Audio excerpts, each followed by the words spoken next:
Bom, para vocês que estavam esperando essa aula, lembrando que na aula passada nós falamos sobre Abraão e a promessa que Deus lhe fez do filho. Nessa aula, já entramos na parte de Gênesis 19, onde Deus vai tratar agora com Sodoma e Gomorra. Para aqueles que lembram-se, quando nós estamos falando sobre esse assunto, outro dia alguém me perguntou sobre como era a questão da intercessão, né? O dom de intercessão ou o ministério da intercessão. Se nós observarmos a palavra do Eterno Deus, no livro de primeira a Coríntios, primeira carta de Paulo aos Coríntios, nós vamos ver que Deus usa o apóstolo Paulo para falar acerca dos dons espirituais. E logo no capítulo 12, 13 e 14, ele começa a explicar para os irmãos que os cristãos, eles não podem ser ignorantes em relação a os dons espirituais, porque faz parte da vida do cristão compreender a atuação dos dons. Hoje já se duvida dos dons espirituais com tanta evidência, né? Nós vemos aí o tempo todo Deus usando pessoas, fazendo sinais, prodígios e maravilhas, e usando pessoas de diferentes segmentos religiosos, né? Você vai ver, por exemplo, padres expulsando demônios. Tem, por exemplo, um padre que foi até canonizado, chamado Padre Pio, que ele colocava as mãos sobre as pessoas, impunha as mãos e a maioria delas era curada instantaneamente. Então esses dons espirituais, o apóstolo Paulo explica que nós precisamos conhecer esses dons, aprender sobre esses dons, porque para que nós possamos compreender onde nós estamos situados, quem somos nós, e possamos responder quando alguém nos perguntar, questionar ou surgir dúvidas, até mesmo para nós que já somos cristãos, crentes em Cristo Jesus e que somos pentecostais, que acreditamos no mover do Espírito Santo, que Deus nos usa nos dons. Isso nós não podemos duvidar. Mas em relação a este dom específico, que é da intercessão, você entende que interceder significa não só ajudar, mas auxiliar a pessoa no momento de dificuldade. Perceba que no capítulo 19, na leitura que nós estamos pautados hoje, Abraão está conversando com Deus sobre a situação espiritual de uma cidade, que é a cidade de Sodoma, né? Para você ter uma ideia, Sodoma aparece mais de 40 vezes na Bíblia Sagrada, né? Ela aparece 48 vezes, essa palavra Sodoma. Deus explica para Abraão: olha, chegou até mim um boato de que estão fazendo muitas coisas ruins em Sodoma, e eu desci para ver se isto é verdade. Este capítulo 19 do livro de Gênesis, que nós vamos tratar, vamos fazer a leitura pausada para os irmãos compreenderem melhor. Ali está a primeira intercessão de um homem para com outro homem ou uma nação. Moisés faz isso depois também com o povo de Deus, mas ali está a primeira de muitas intercessões que acontecem na Bíblia Sagrada. A primeira intercessão vem de Abraão. Abraão se preocupa. Bom, o Senhor desceu aqui, me avisou, me explicou, né, que Deus fala: não vou ocultar alguma coisa a Abraão, não vou ocultar nada, eu vou dizer a ele tudo. né? Deus explica que ele vai ter um filho e explica também que Sodoma será destruído junto com algumas cidades circunvizinhas, né? E Abraão se preocupa e diz: mas o Senhor vai destruir justos e ímpios? É a primeira vez também que aparece esta palavra ímpios. Ou aparece também a palavra justo, né? Por que justo e ímpio? Havia uma diferença entre uma coisa e outra. E Abraão se preocupa e diz: bah, mas o Senhor vai fazer isso? O Senhor vai fazer isso, o Senhor vai destruir todos juntos, no mesmo barco, na mesma situação, vai colocar todos juntos. E começa a dizer: mas se tiver ali justo, o Senhor vai destruir, não faça isso, longe de ti que faça uma coisa dessa. O que é que vão dizer as outras nações? O que é que vão dizer o povo? Que o Senhor é o Deus que mata tanto justos quanto injustos. E Deus pergunta para ele onde estão esses justos que o homem, Abraão, está vendo e Deus não está vendo. Quer dizer, Abraão tentou justificar de que Deus não poderia ser injusto, já que a natureza de Deus é justiça. E Deus explica para ele que está tomando essa decisão justamente por não ter achado um certo número de justos para que aquela cidade seja poupada. Perceba que o povo ama tanto Sodoma, ama tanto Gomorra, Zoar e regiões circunvizinhas, que Deus vai destruir não só o povo, mas vai destruir também a cidade. Para quê? Para que as pessoas não reconstruam Sodoma e voltem a prevaricar contra Deus. E isso acontece depois. Eles vão reerguer algumas cidades mais próximas, não aquela cidade, mas outras, e vão continuar errando e pecando. E Abraão diz para Deus: Senhor, mas justos e ímpios, longe de ti que o Senhor faça isso. Aí começa a indagação de Abraão para com Deus. E a questão, né, no Gênesis 18, 26, é que o Senhor diz: se eu em Sodoma achar 50 justos dentro da cidade, pouparei a todo lugar por amor deles. Bom, Deus ia poupar a cidade por amor dos 50 justos. Bom, irmãos, mas se vocês prestarem bem atenção, em Sodoma tem mais de 100 mil pessoas. É uma cidade do tamanho de Alagoinhas. Você vai estudar isso quando nós falarmos sobre o mapa, a geografia bíblica, a arqueologia. Vamos tratar alguns assuntos assim mais à frente. Você vai perceber que estas cidades ficavam juntas e essas juntas formavam uma grande potência. É uma metrópole, é uma cidade com mais de 100 pessoas, é considerada uma metrópole. E ali vem todo tipo de gente para viver, para habitar, para fazer negócios, para comercializar. E onde ficava o comércio antigo? O comércio antigo ficava na frente da cidade, à porta da cidade. Se você observar o livro do Neemias e Esdras, vejam que existem 12 portas em Jerusalém. Cada porta específica para uma coisa. E as portas deveriam ser fechadas à noite. E Deus explica que o comércio deveria ser feito do lado de fora. E no sábado não era para ter comércio ali. Então veja que, de acordo com o mundo antigo, as formas de compra, de comércio, compra e venda, era à frente da cidade, à porta da cidade. Veja, por exemplo, isto quando no livro dos Reis,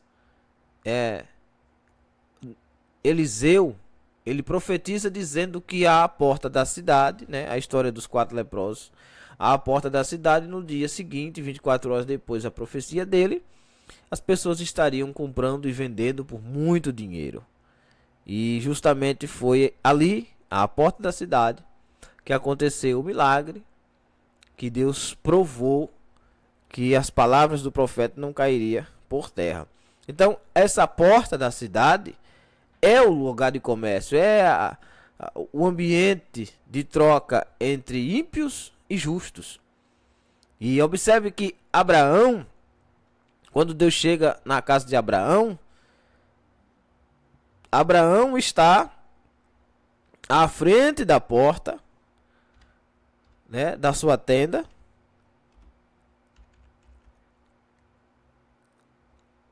Não está apenas fazendo o que Ló faz, que Ló está, infelizmente, na porta da cidade comercializando, negociando com o ímpio, mas veja que Abraão está à porta da sua tenda e ele não está em diálogo com ímpio nenhum, mas aguardando Deus chegar. Ele está percebendo a chegada de Deus. Veja, Gênesis 18. Abra aí a sua Bíblia, Gênesis 18. E continue com a Bíblia aberta em 1 Coríntios 12. A seguir, depois apareceu-lhe o Senhor nos carvalhais de Manre, estando ele assentado à porta da tenda quando o dia tinha aquecido. Quer dizer, veja que Abraão, também por ser um senhor de terras, um senhor de idade, um senhor idôneo, né? Uma pessoa santa, diferenciada, ele está ali à porta da tenda, da sua tenda, mas ele não está trazendo as coisas do mundo para dentro da sua casa. Pelo contrário, ele está ali à frente porque ele está aguardando, né, a chegada do Todo-Poderoso. Ele está aguardando a chegada de Deus. E isto eu acho maravilhoso pelo fato de que, se nós prestarmos muito bem atenção, nós vamos ver que as pessoas, elas tomam suas decisões normalmente pautada naquilo que lhe convém. E o que é que convém a um homem, uma mulher de Deus? É estar sempre vigilante, sempre metidos nos negócios de Deus e com Deus, e não nos negócios de ímpios e com ímpios. Tanto é assim que tanto Abraão como Sara, eles estão na sua casa, na sua tenda. Mas você chega no livro em Gênesis 19 e você vê Ló fora da casa, fora da tenda. Ele não está com a esposa. Ele não está com a família. Ele não está protegendo o seu lar. Ele está na periferia da cidade, na porta da cidade, e sabe-se lá Deus fazendo o quê? E quando os anjos chegam na casa de Ló, para buscar Ló, Ló não está em casa. Ló está fora de casa. Qual é o perigo disto? O perigo é que Abraão está apostando, preste bem atenção nisto. Abraão é o cidadão que está, por assim dizer, intercedendo por Ló e pela cidade de Sodoma, apostando as suas fichas, entre aspas, de que lá em Sodoma tem gente que está esperando Deus, que é crente em Deus, que é justo em Deus. E Deus, conversando com Abraão, explica para ele que precisa achar um número considerável de pessoas assim. E Abraão faz sua lista e não consegue achar. Tanto não consegue achar que termina em 10. Não dá para regredir mais. Não achou 10 no meio de mais de 100 mil. No meio de 100 mil, não achou 10 justos? Lhe parece alguma coisa? Não lhe parece que Jesus, em Lucas capítulo 17, ele tinha razão 200% em dizer: será como nos dias de Noé e Ló.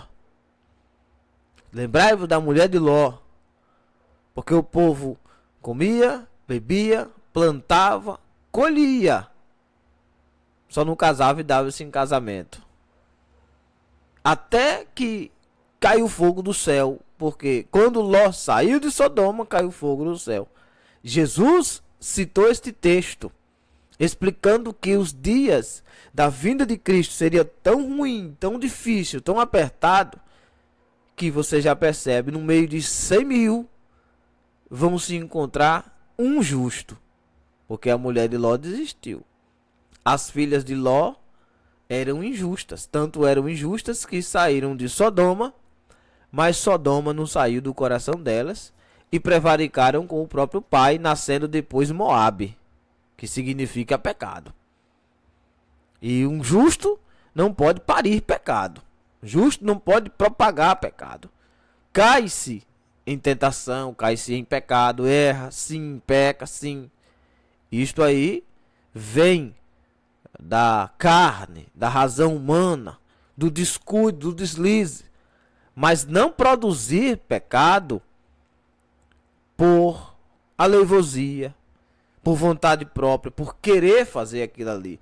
Isso é injustiça. Então perceba, no versículo de número 2 de Gênesis 19, quando Ló recebe a visita dos anjos, e diz: eis agora, meus senhores, entrai, peço-vos em casa de vosso servo. Lá com Abraão, no capítulo de número 18, os anjos apresentam-se e eles já se apresentam nas terras de Abraão. Aqui não. Aqui os anjos precisam procurar Ló. E os anjos que aparecem a Abraão são os mesmos que aparecem a Ló. São os mesmos seres espirituais. A questão é que Abraão recebe bem eles em casa. Isto o livro dos Hebreus explica que devemos ser hospitaleiros. Por quê? Porque pela hospitalidade de Abraão recebeu anjos em casa sem saber que eram anjos.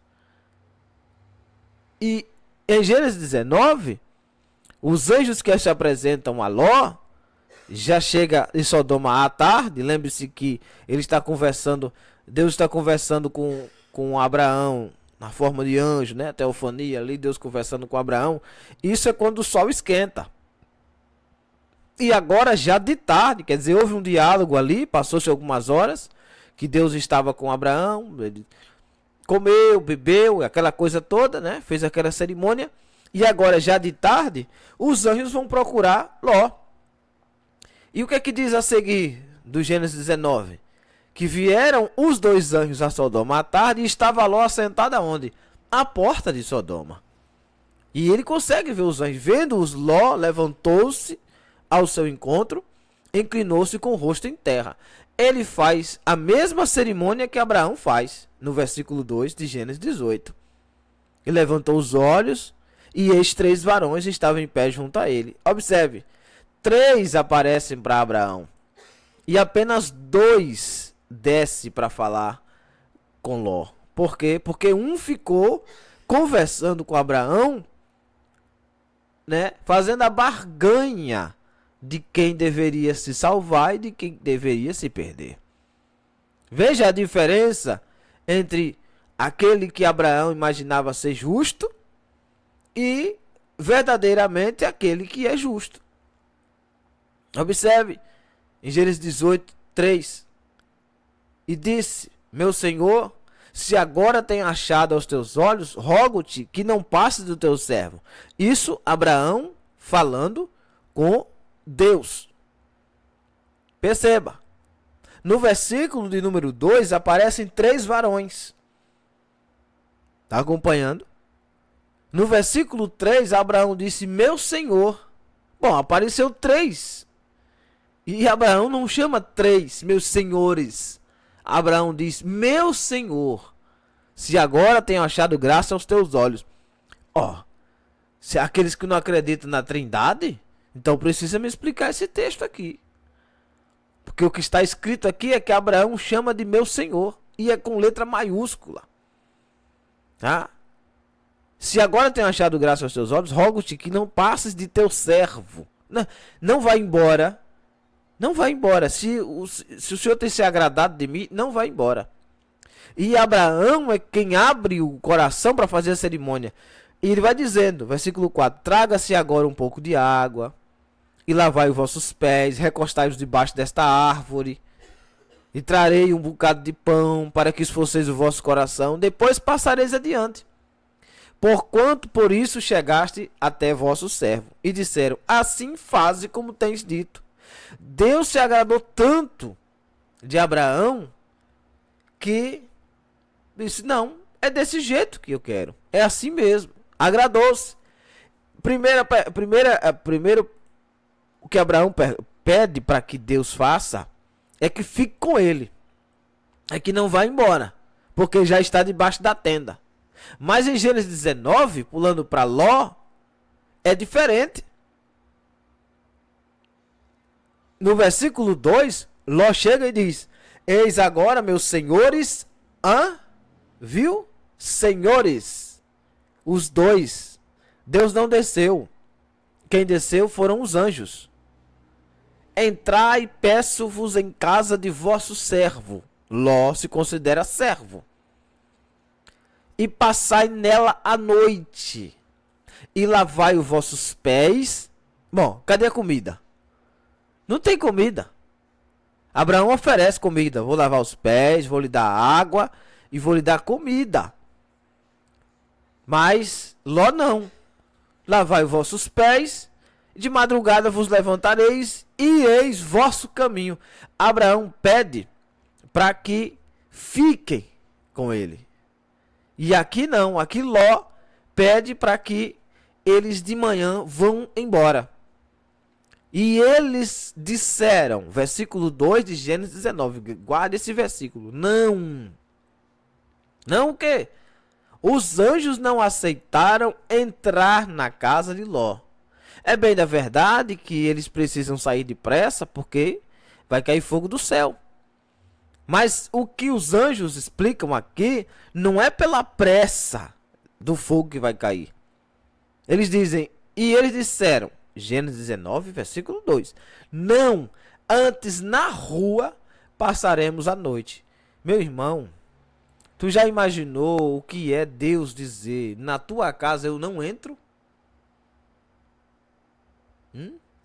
Prefiro dormir na rua a entrar na sua casa? Os anjos preferiam dormir na rua com os sodomitas, do que partilhar do mesmo ambiente com Ló, que na mente de Abraão é justo. É por esta pessoa que Abraão está intercedendo.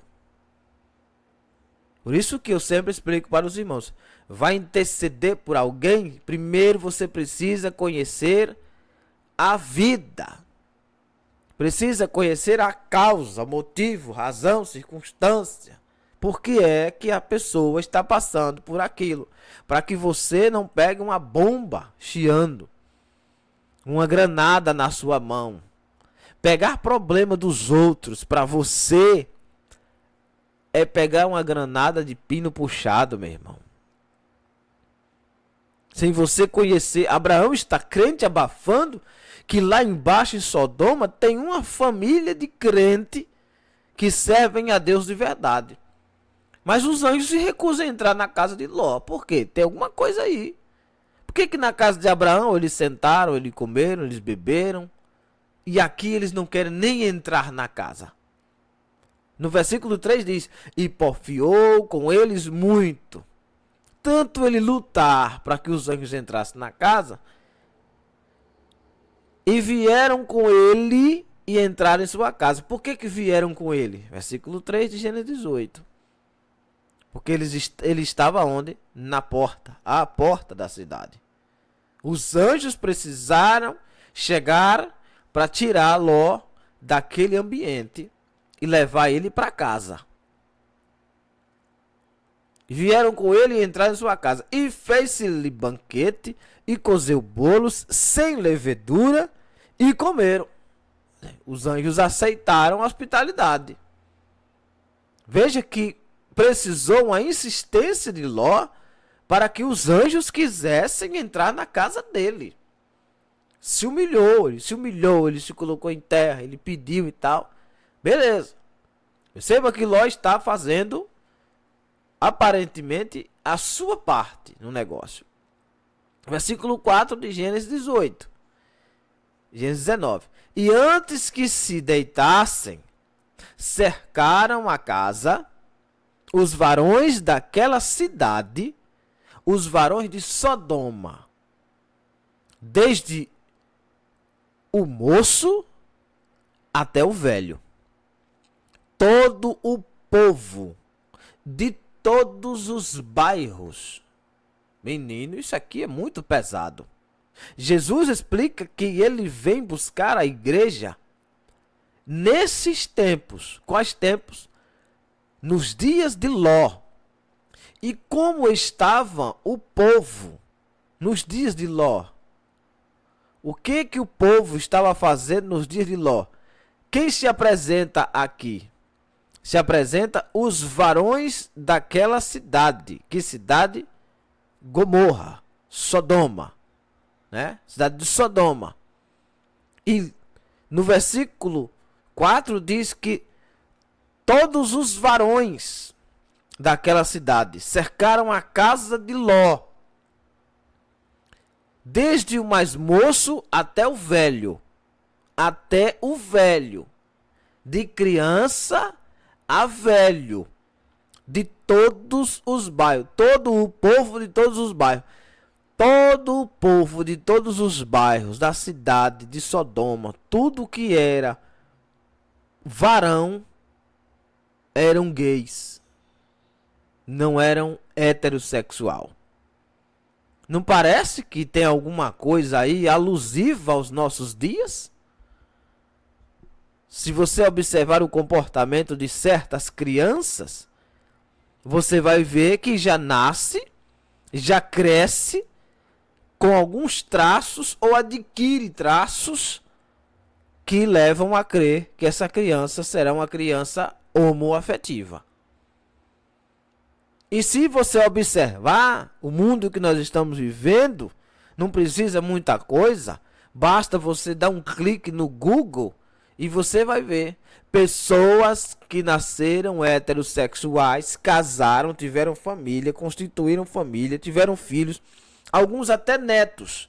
Hoje são velhos e se descobriram na sua mente que são gays.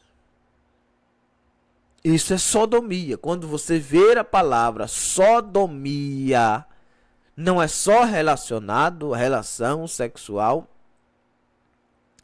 entre macho com macho. É também o comportamento.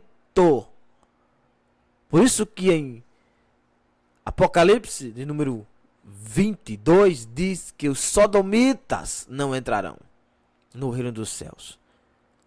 Por quê? Porque se você está estudando comigo desde Gênesis, do início, você lembra. Macho e fêmea foi criado.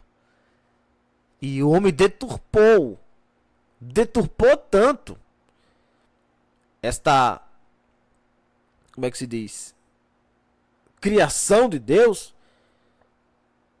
que o homem foi abandonado por Deus, aqueles que praticam que fazem essa prática aí. Quem faz essa prática que recebeu de Deus a livre escolha de poder ser como Deus lhe criou, mas ele acaba adquirindo esta prática, ele cai naquela contradição. Qual é a contradição? É que Romanos 1, versículo de número 21 diz, versículo 20, porque as suas coisas invisíveis, falando de Deus, versículo 19, porquanto o que de Deus se pode conhecer, neles se manifesta. Neles se manifesta. Em quem se manifesta? Nos justos e nos ímpios. Neles se manifesta. Porque Deus lhe manifestou. Deus manifestou, apontou, mostrou. É assim. Não tem como mudar. Porque as suas coisas invisíveis, desde a criação do mundo, tanto o seu eterno poder, coisas invisíveis, eterno poder, como a sua divindade, se entendem claramente. E claramente se veem pelas coisas que estão criadas, para que eles fiquem inexcusáveis. O que isto quer dizer? Quer dizer que Deus é infinito, mas Deus infinito fez uma coisa finita e pôs nesta coisa finita, nós, o universo, as pessoas, as árvores, o sol, a lua, a estrela, coisas finitas que podem se acabar. Ele colocou características dele nisto, para que alguém olhasse e dissesse, só pode ter sido Deus quem fez. Mas observe que as pessoas que deturpam a palavra adquirem comportamentos animalescos. Porque isto foi o que a serpente fez no início. Induziu o homem a viver como animal. E os comportamentos vieram crescendo, crescendo. Observe em Sodoma como já estava. Isso no início dos tempos, tá? No início dos tempos, poucos anos depois, pouco tempo depois do dilúvio. Né? Se você quer saber quanto tempo foi, assista a aula passada e você vai ver. E no versículo 21, Paulo diz, porquanto tendo conhecido a Deus, não o glorificaram como Deus. Ou pensa que esse pessoal aí não acredita em Deus? Eles acreditam em Deus, mas não glorificam como Deus, porque Deus não aceita o comportamento. Então, na mente deles, eles criam um Deus que lhes aceita do jeito que ele é. Olha que espírito de engano. Nem lhe deram graças.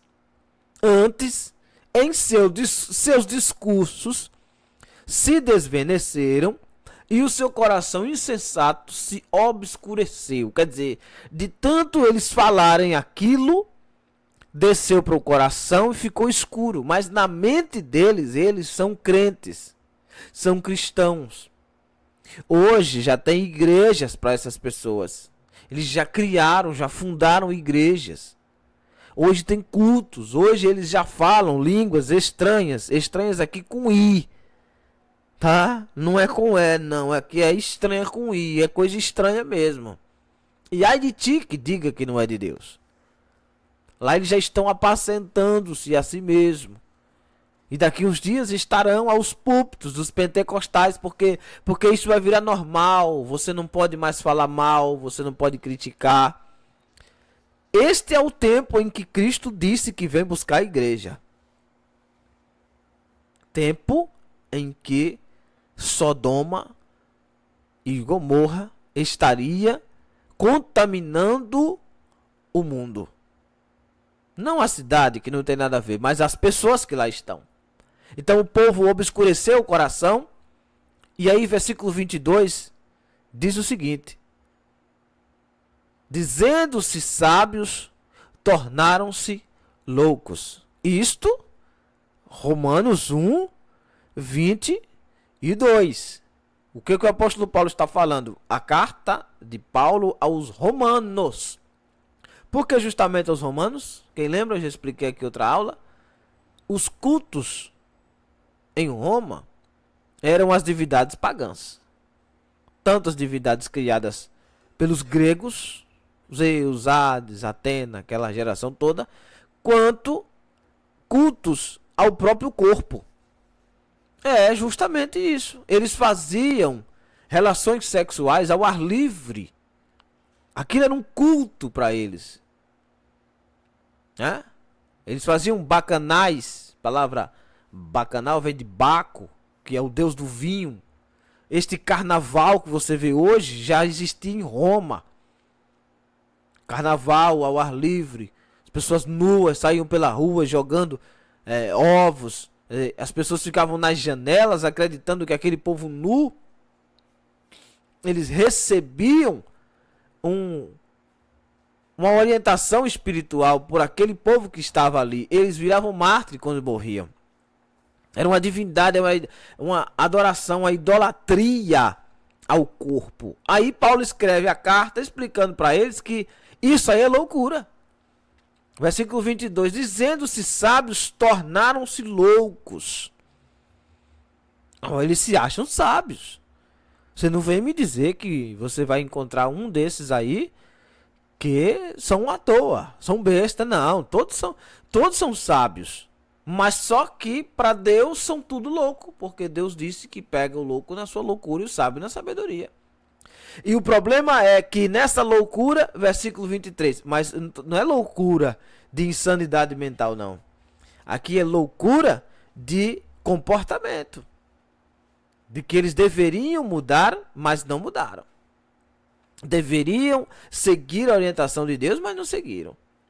No versículo 23 diz: e mudaram a glória de Deus incorruptível em semelhança da imagem do homem corruptível, e de aves, e de quadrúpedes, e de répteis. Por quê?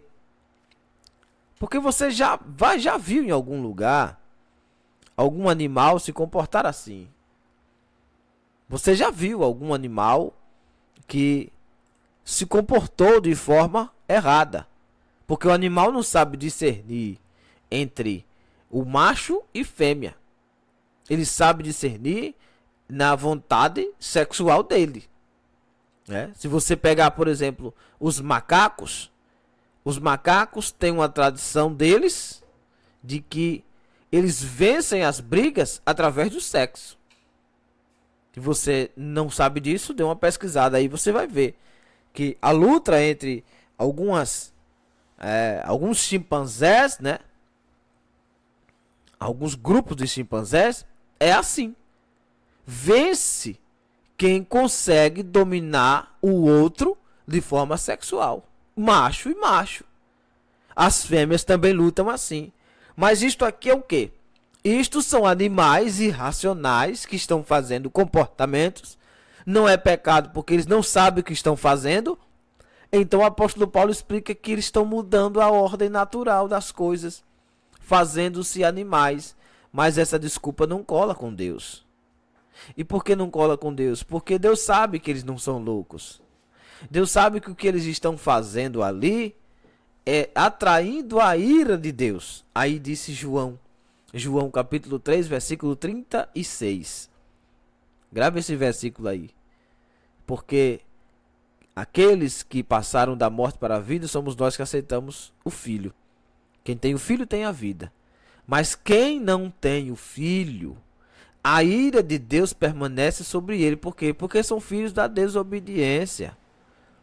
Então essas pessoas podem inventar o culto que for, podem fazer o culto que for, podem fazer a cerimônia que for, falar línguas estranhas que for, mas se tirou a glória de Deus e transformou em animal, eles caíram na contradição e por fim será inferno na certa. No versículo 24, para encerrar, diz: pelo que também Deus os entregou às concupiscências do seu coração. Quer dizer, o coração se obscureceu, não abriu o coração para Deus. Então Deus os largou. Isso quem está falando é a Bíblia, tá? A Bíblia diz O apóstolo Paulo, em Romanos capítulo 1, versículo 24, que Deus entregou este povo às concupiscências do seu coração, a imundícia, para desonrarem o seu corpo entre si, pois mudaram a verdade de Deus em mentira, e honraram e serviram mais a criatura do que o Criador, que é bendito eternamente. Amém. No versículo 26, o que é que diz? Pelo que Deus os abandonou às paixões infames. O que quer dizer isso? Não quer dizer que Deus abandonou o ser humano, a pessoa que pratica isso. Não é que foi abandonada, Deus largou e está lá. Não, senhor. Um abandonado não pode pagar pelos seus crimes. Deus não os abandonou. Pelo contrário. Deus entregou eles, foi as paixões deles. Abandonou a sua vontade. Você quer viver do seu jeito, viva do seu jeito. Mas saiba que mesmo assim, um dia você vai prestar contas do seu corpo, das suas obras, da sua vontade. Então não adianta dizer que é doido, que é um comportamento assim, que foi assediado quando era na infância, que adquiriu esse comportamento porque houve pedofilia, ou porque leu num livro, ou porque se sente uma pessoa na mente de outra. Isso não cola, irmão. O que cola é como você foi feito. Você nasceu como? Nasceu macho? Tem que ser como macho. A pessoa que nasce macho e de repente ele descobre, entre aspas, que é fêmea, o que ele tem que fazer? Ele vai precisar imitar o comportamento da fêmea, da mulher, no caso, ou vice-versa, né? Tô falando da fêmea. Ele vai precisar imitar, vai passar uma vida imitando o comportamento, como é que fala, como é que age, e às vezes até exagerado, né? Demais. Mas vai passar uma vida se adaptando àquilo. Aí vai fazer cirurgia para mudar o seu corpo. Tudo isto é uma imitação de uma coisa que ele não é. Quer dizer, saiu do natural. E este é o pecado. O pecado não é só a relação sexual entre eles. Não, isso começa bem antes.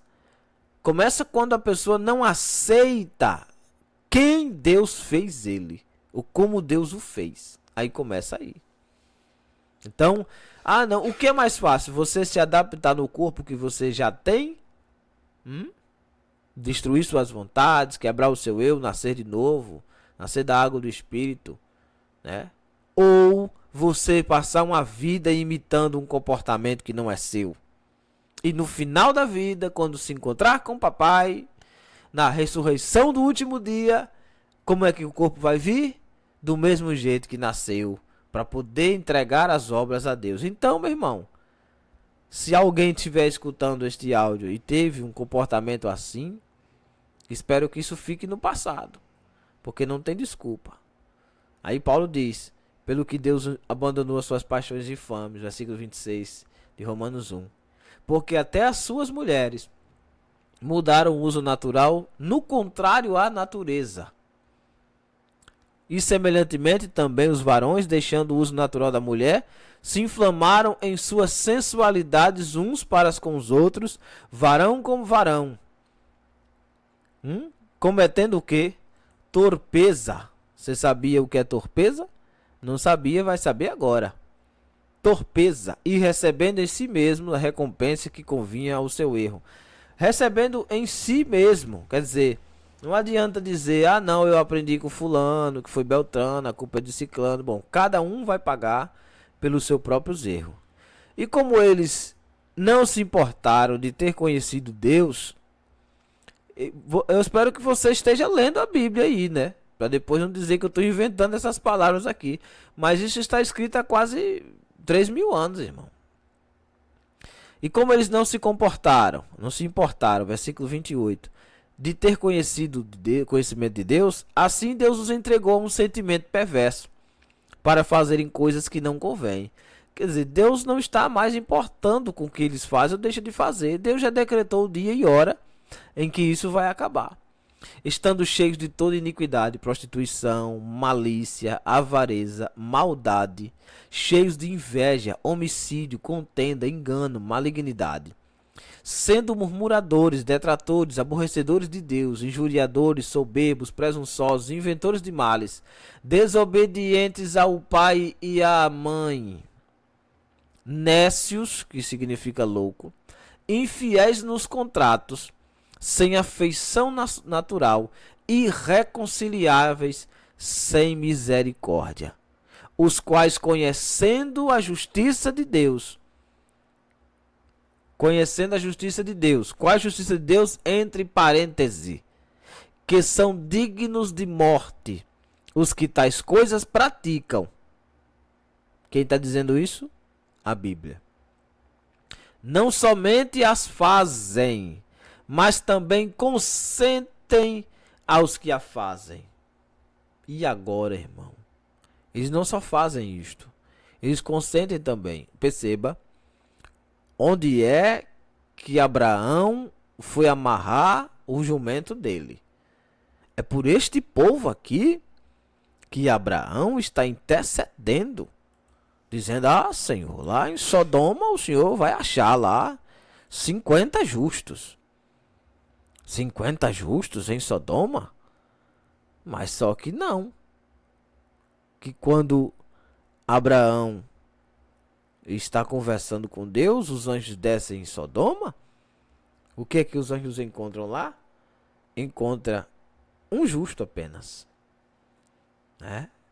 Se observar as cartas e aos Hebreus, quando fala sobre Ló, o justo Ló aborrecia sua alma por ver aquele comportamento. Somente Ló era justo em Sodoma, mas Abraão está lá intercedendo por aquele povo. Então, onde é que cabe a intercessão?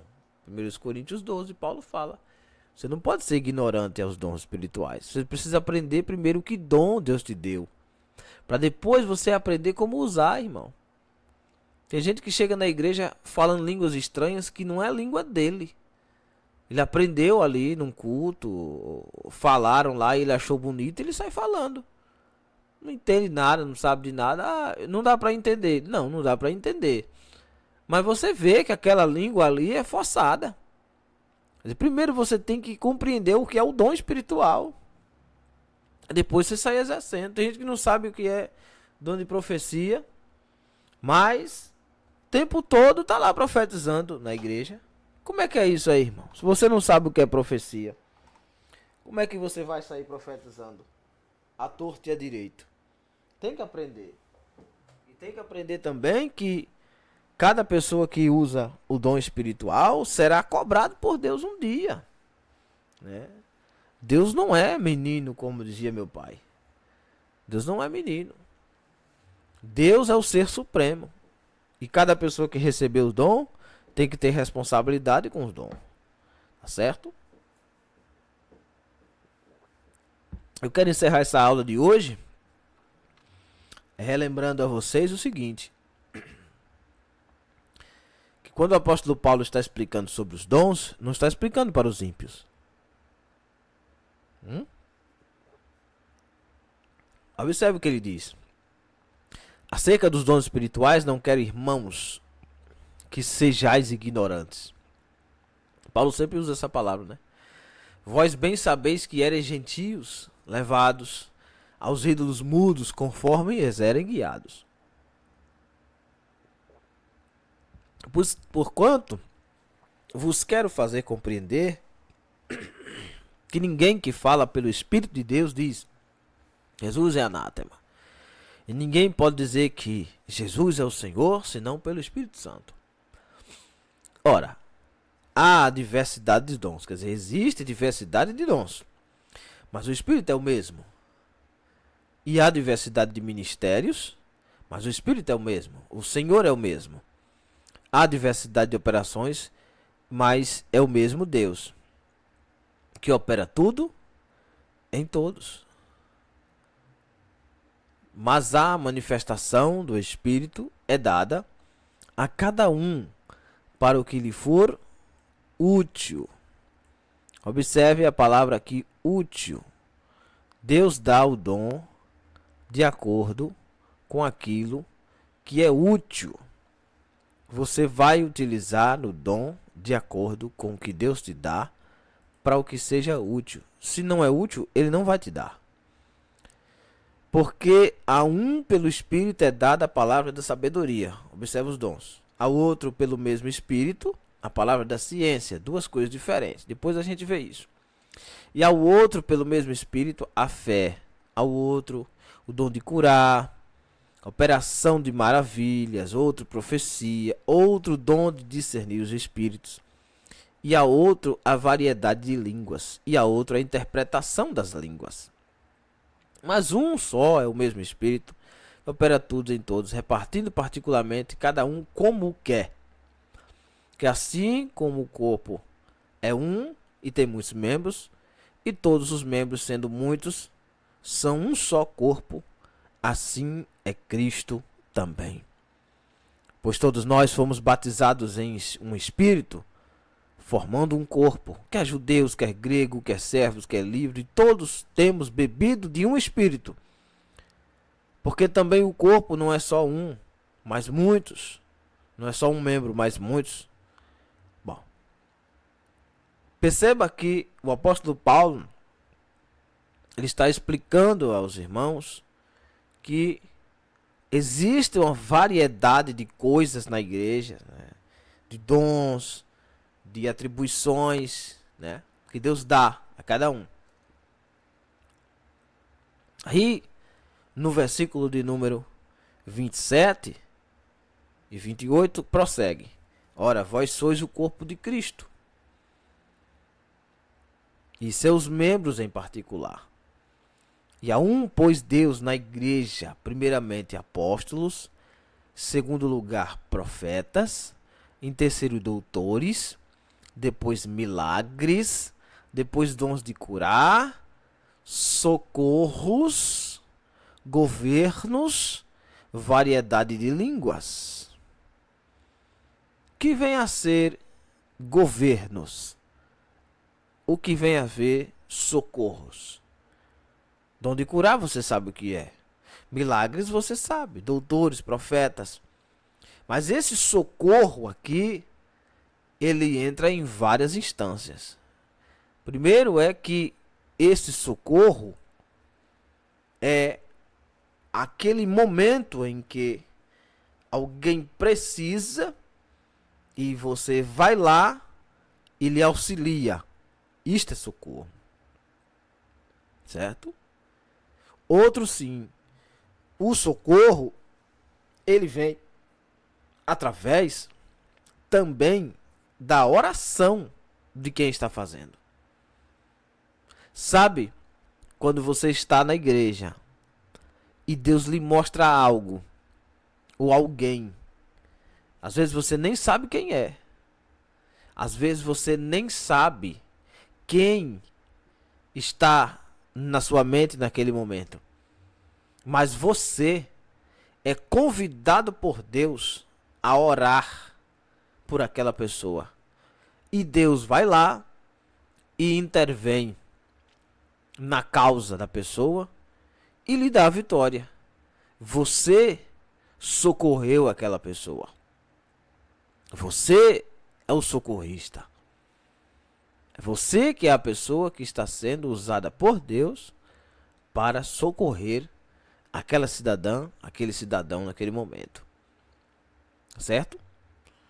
Então, quando você sentir vontade de orar por alguém, a primeira coisa que você vai fazer é observar o cenário em que a pessoa se encontra.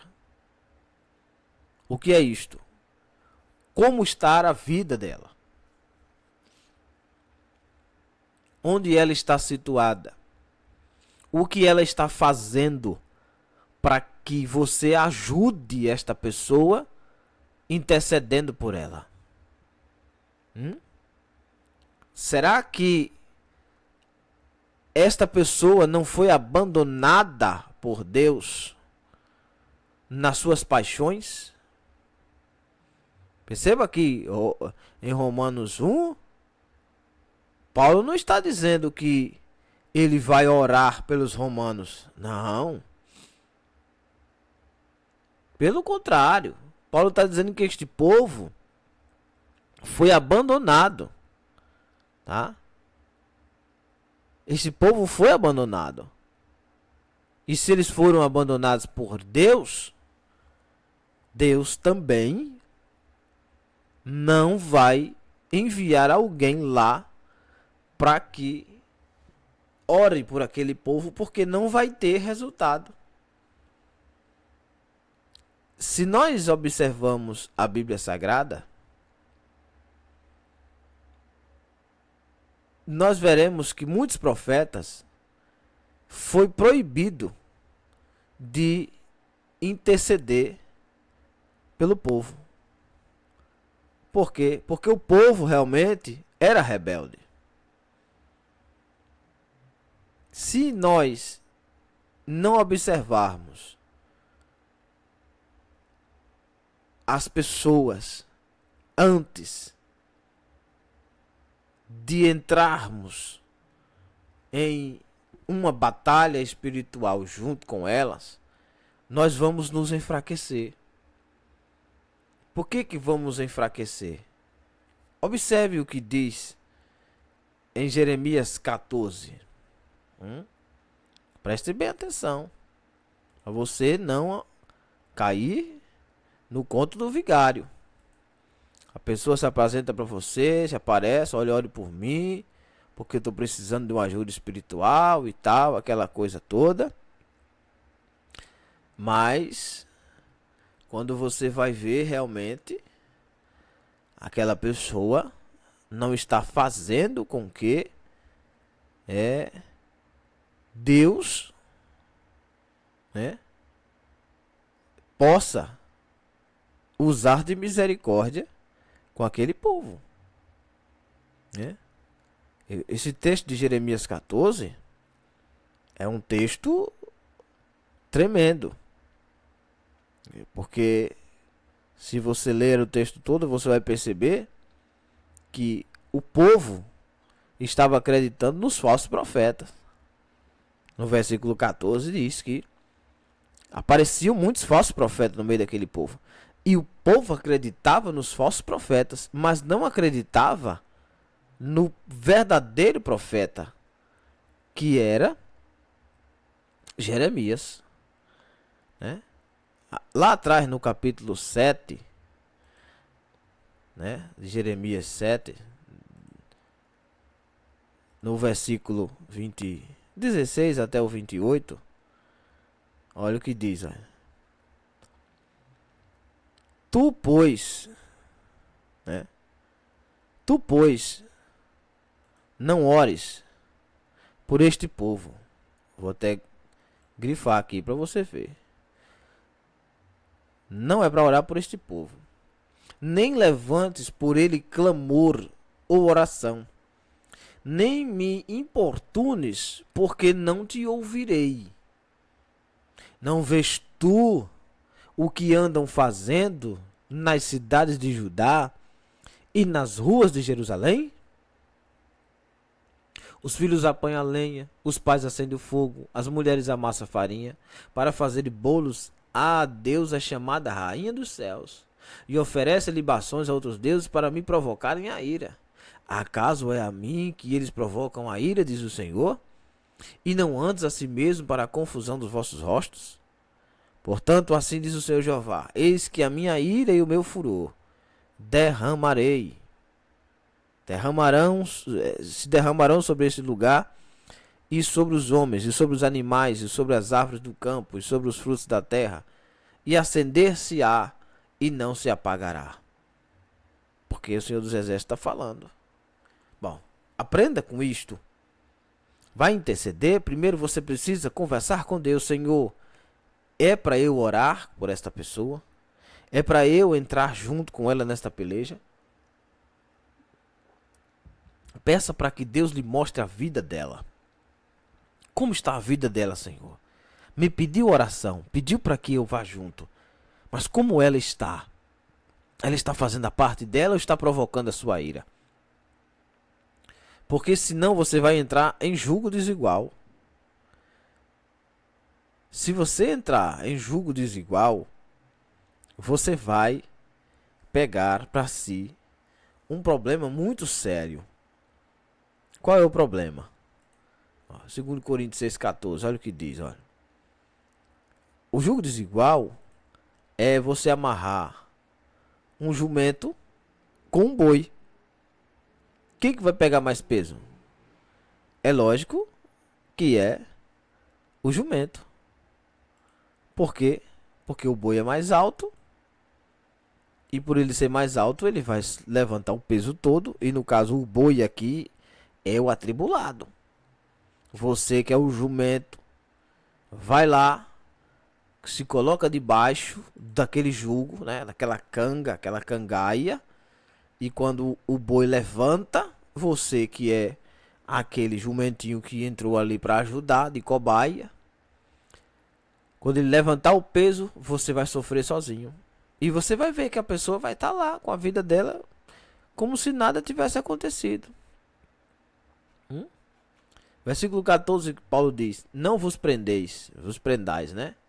Isso é 2 Coríntios 6,14. Não vos prendais a julgo desigual com os infiéis, porque que sociedade tem a justiça com a injustiça, e que comunhão tem a luz com as trevas? E que concórdia há entre Cristo e Belial? Ou que parte tem o fiel com o infiel? E que consenso tem o templo de Deus com os ídolos? Porque vós sois o templo de Deus vivente, como Deus disse: neles habitarei, neles andarei, e entre eles andarei, e serei o seu Deus, e eles serão o meu povo. Pelo que saí do meio deles e apartai-vos, diz o Senhor, e não toqueis nada imundo, e eu vos receberei, e serei por vosso pai, e vós sereis meus filhos e filhas, diz o Senhor Todo-Poderoso. Veja que, se não há concórdia, se a pessoa não está caminhando junto, né, você não pode interceder. A intercessão não é para isto. Então, para que serve a intercessão? A oração intercessória é quando você se põe no lugar de alguém. Por isso que você tem que tomar cuidado. Você se coloca no lugar de alguém.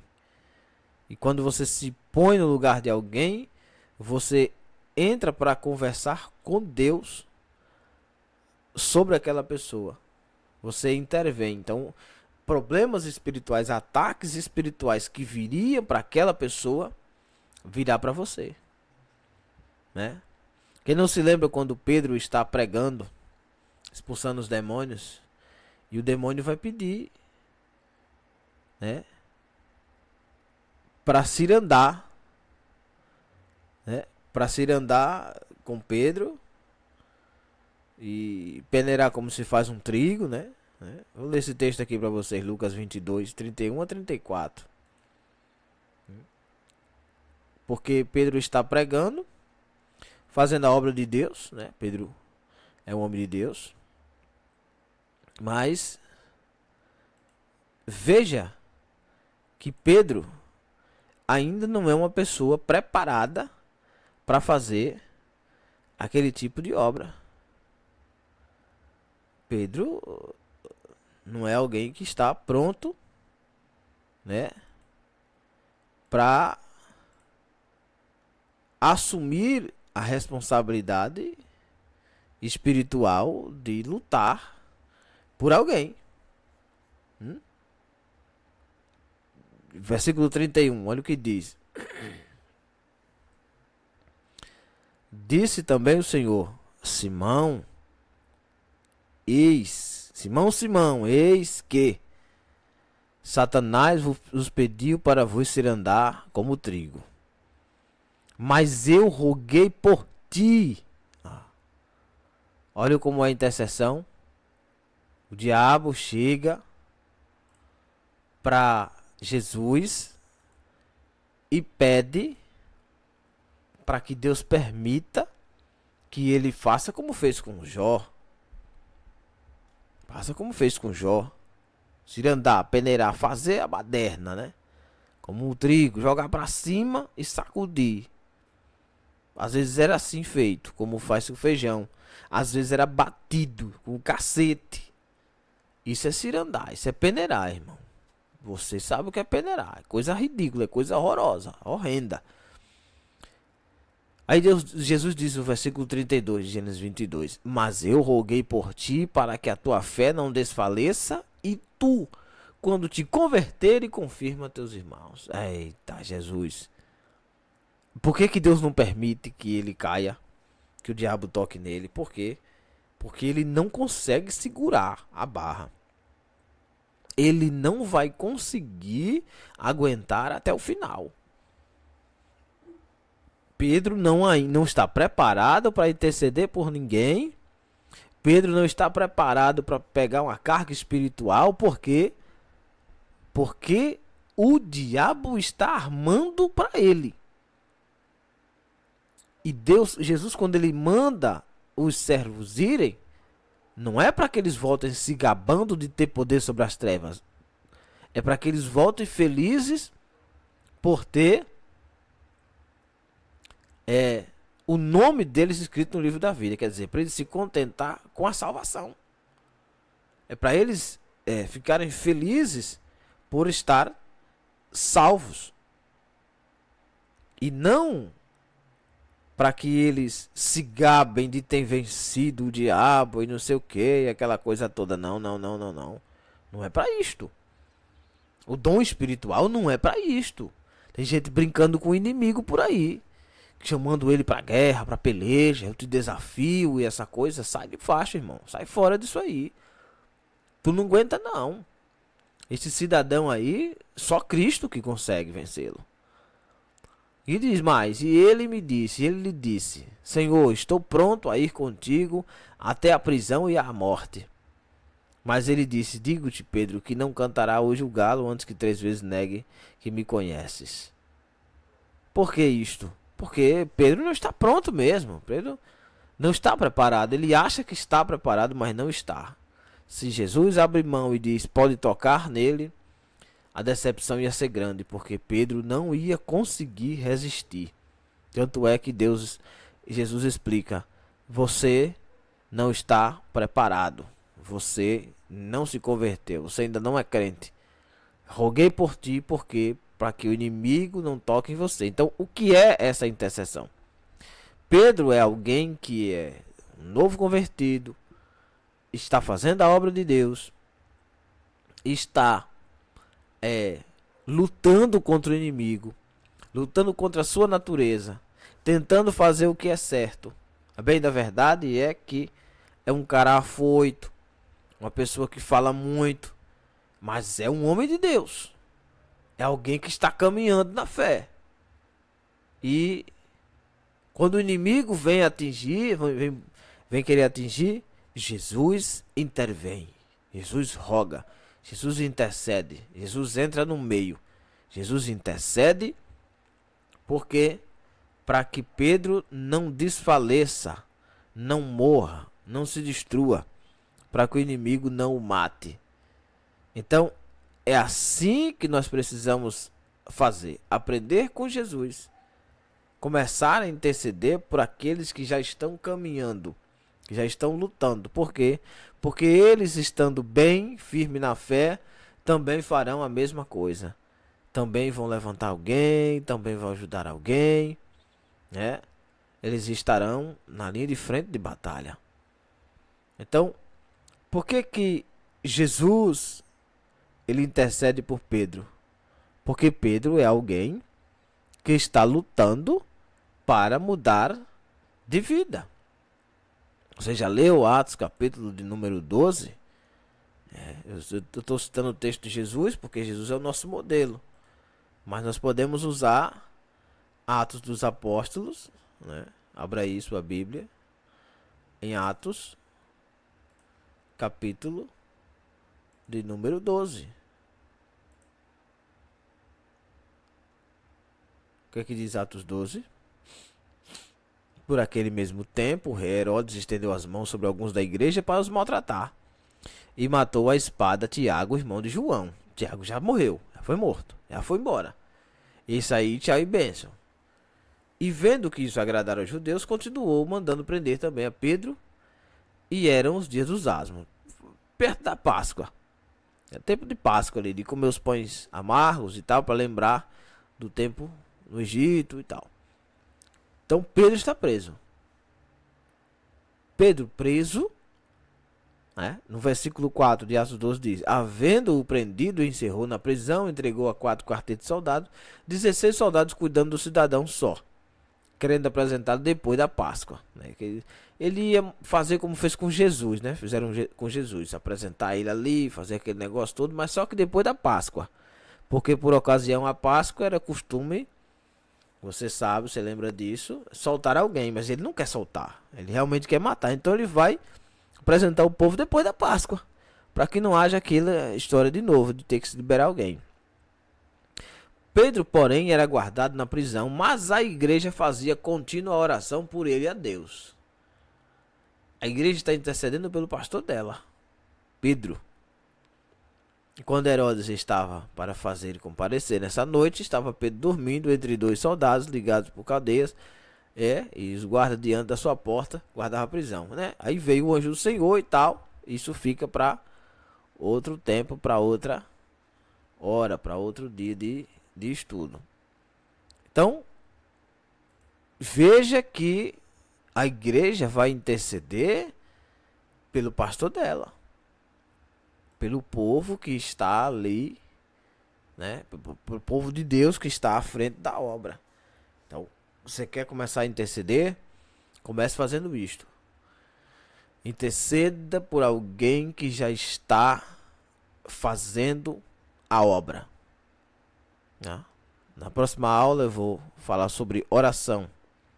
Já é outra coisa diferente. Aí oração, você pode orar por qualquer pessoa, mas a intercessão deve ser pautada primeiramente naqueles que já estão caminhando ou tentando caminhar, porque interceder é pôr-se à frente, é entrar-se na frente, é se colocar no lugar, tá?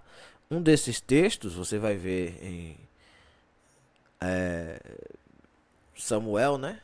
Primeiro livro de Samuel 16, 17, quando Davi está contando a história dele ali com a ovelha e tal, aquela coisa toda que o leão vinha, né? O urso.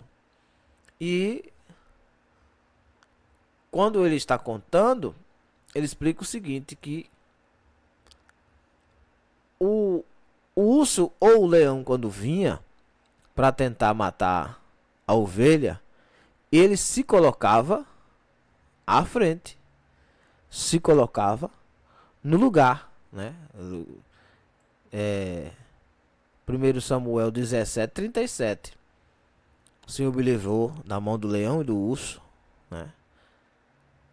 Versículo 34 e 5 ele diz: então disse Davi a Saul, teu servo apacentava as ovelhas de seu pai, e vinha um leão ou um urso e tomava uma ovelha do rebanho, e eu saía após ele e o feria e o livrava da sua boca, e levantando-se ele contra mim, lançava-lhe mão da barba e o feria e o matava. Viu aí? Porque ele intercedia, ele se colocava no lugar da ovelha. Então interceder é isso, é se colocar no lugar, tá certo? Lembre, você vai estar na linha de frente. Pense muito bem quando você for abrir um jejum em prol de alguém, fazer uma consagração em prol de alguém, ou fazer uma campanha de oração em prol de alguém.